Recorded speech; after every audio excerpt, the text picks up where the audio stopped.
ज्योति खंडेलवाल की भाजपा में एंट्री होने के बाद किशनपोल विधानसभा क्षेत्र में समीकरण बदल गए हैं। अब चर्चाएं जोरों पर हैं कि किशनपोल से भाजपा ज्योति खंडेलवाल को टिकट दे सकती है। ऐसे में अब क्या किशनपोल में अमीन कागजी का विरोध ज्योति खंडेलवाल के लिए लाभकारी होगा? देखिए हमारी इस खास रिपोर्ट में।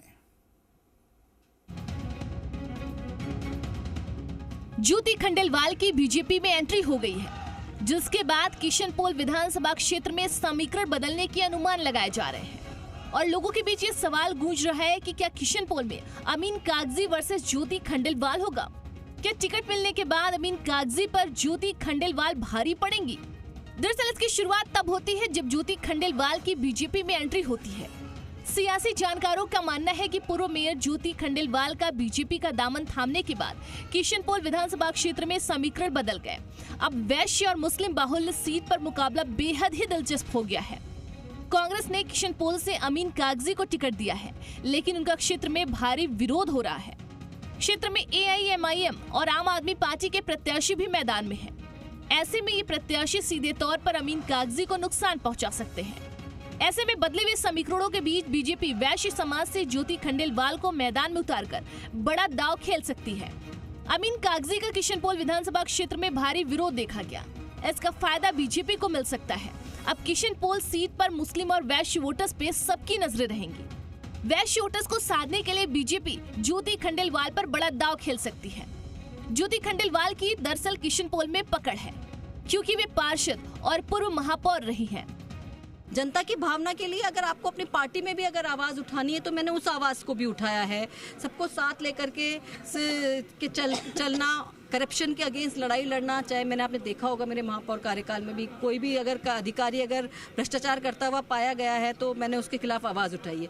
तो मुझे उन्हीं सब बातों के साथ यहाँ पर काम करने का अगर ज्यादा प्रोत्साहन मिले, ज्यादा काम करने की क्षमताओं का मेरा यहाँ पे उपयोग हो सकता है। इसके साथ ही ऐसा माना जा रहा है कि ज्योति की एंट्री कांग्रेस के लिए भी मुश्किल खड़ी कर सकती है। बता दें कि ज्योति खंडेलवाल जयपुर के परकोटा क्षेत्र में रहती हैं। वे वहीं से 2 बार पार्षद रही और जनता के द्वारा चुनी गई मेयर भी हैं। लोकसभा चुनाव में सांसद रामचरण बोहरा के सामने चुनाव लड़ी थी। हालांकि बोहरा के सामने उनकी हार हुई थी, लेकिन इस दौरान भी परकोटा क्षेत्र से काफी वोट मिले थे। पिछली बार विधानसभा चुनाव के दौरान कांग्रेस ने ज्योति को टिकट न देकर अमीन कागजी को टिकट दिया था। इस बार भी ज्योति खंडेलवाल ने दावेदारी जताई, लेकिन कांग्रेस ने किशनपोल सीट से फिर से अमीन कागजी को प्रत्याशी घोषित कर दिया।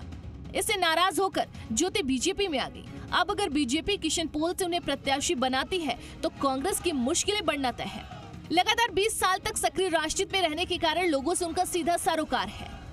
किशनपोल में हर बार निर्दलीय प्रत्याशियों को मैदान में उतारकर वोट की चोट मारने की कोशिश की जाती है। अब की बार भी निर्दलीय उम्मीदवारों को मैदान में उतारकर गणित बिगाड़ सकते हैं। पिछली बार आदर्श नगर के बाद सबसे ज्यादा 51 प्रत्याशियों ने नामांकन दाखिल किया था।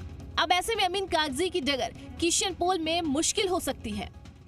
भाजपा में ज्योति खंडेलवाल की एंट्री के बाद में किशनपोल विधानसभा क्षेत्र में सारे समीकरण बदल गए हैं।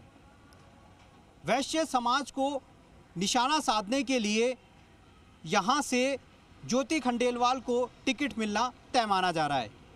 ऐसे में अब क्या ये माना जाए कि इस किशनपोल विधानसभा क्षेत्र में कांग्रेस की मुश्किलें बढ़ गई है? कैमरा पर्सन पवन के साथ आशीष चौहान, जी मीडिया, जयपुर।